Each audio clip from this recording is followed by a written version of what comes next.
Bonjour à tous. Aujourd'hui, c'est l'épisode de clôture de la RX-7. Je ne sais pas. Combien ça coûte? Combien coûte la RX-7? Je vais vous le dire dans cet épisode, juste ici. Wow, je brille. Restez avec nous.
J'espère que ce time-lapse pour vous était meilleur que mon petit déjeuner pour moi. Bof, la voiture fonctionne toujours. On est à environ 1400 miles avec la voiture et il nous reste encore 600 miles à parcourir pour rentrer à la maison aujourd'hui, ce que j'attends avec impatience.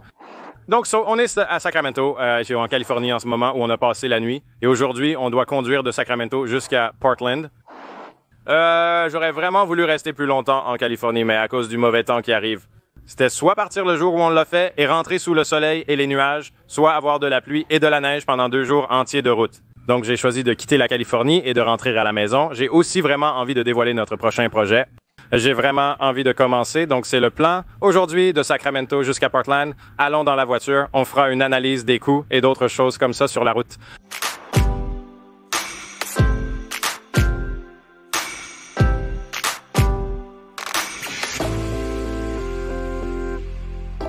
Il est temps de faire une petite pause pour vérifier un peu l'entretien et laver la voiture parce que je sais que vous allez me critiquer pour ça. Donc, ces voitures consomment d'environ 1 litre d'huile tous les 1000 miles, alors j'ai pris un autre litre d'huile. Je vais vérifier et compléter l'huile si nécessaire, puis on va aller laver la voiture. Ensuite, on reprend simplement la route.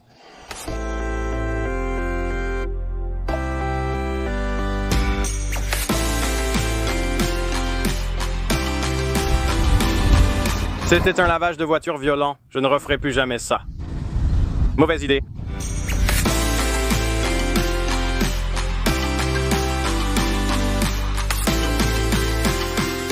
C'est le lac Shasta derrière moi, ce qui veut dire qu'on va bientôt passer tout l'école de montagne et qu'il fait vraiment beau. Donc, j'espère qu'il n'y aura pas de problème. La voiture tourne comme une horloge. Passons à la répartition du prix de la voiture.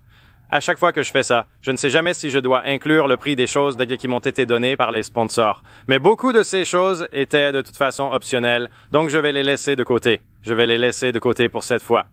Aussi, je ne sais pas exactement combien tout cela coûte, donc on va les laisser de côté. Voici combien la voiture m'a coûté à construire. On commence par la voiture elle-même. C'était une voiture à 3 000 $. Nous l'avons achetée au Japon. C'était environ 300 000 yens selon le taux de change et tout ça. J'ai payé 3 000 $ de ma poche et ça m'a permis d'avoir la voiture.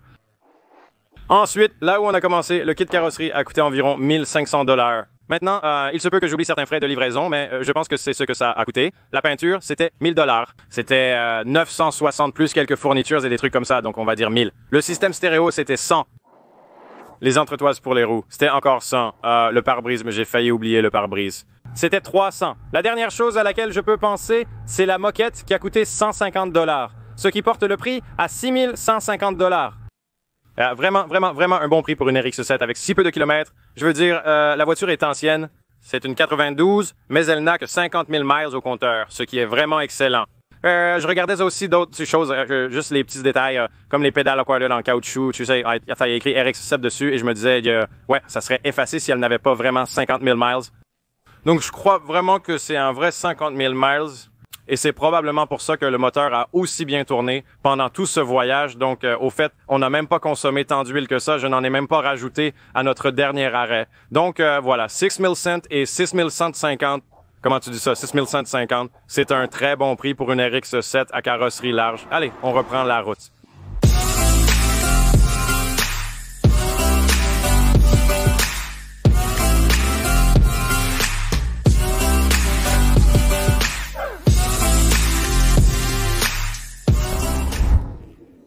C'est l'heure du déjeuner.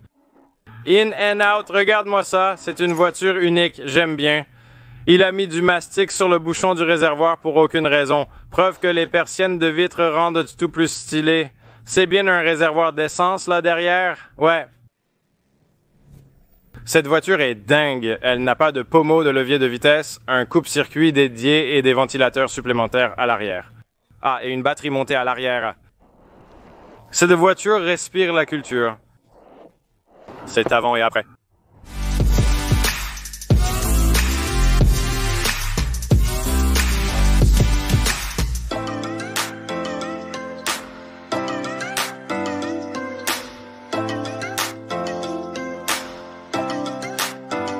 Très bien, c'est l'heure de la sieste. Un moteur rotatif qui sonnait si bien. Il y a des Twix. Ça, des Twix. Chelsea me cache des barres chocolatées. La nouvelle chose la plus difficile pour moi lors des road trips, c'est de ne pas pouvoir manger autant que je veux à chaque arrêt parce que après j'ai juste envie de m'endormir dès que je reprends de la route.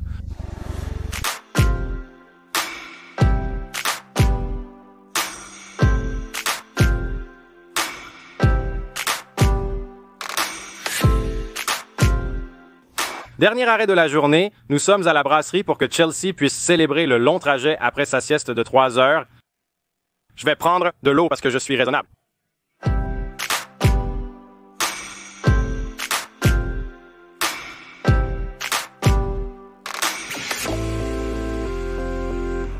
Le dîner était vraiment bon, mais il commence vraiment à faire froid. Je peux dire qu'on est de retour dans l'Oregon. Il se fait tard, alors on doit rentrer à la maison. Heureusement, j'ai ces phares escamotables géniaux. Hein? J'adore vraiment ces phares escamotables. Je suis vraiment content qu'on y soit revenu. Il n'y a rien de plus amusant que d'y aller et voir les phares se lever. Bon, il commence à se faire tard.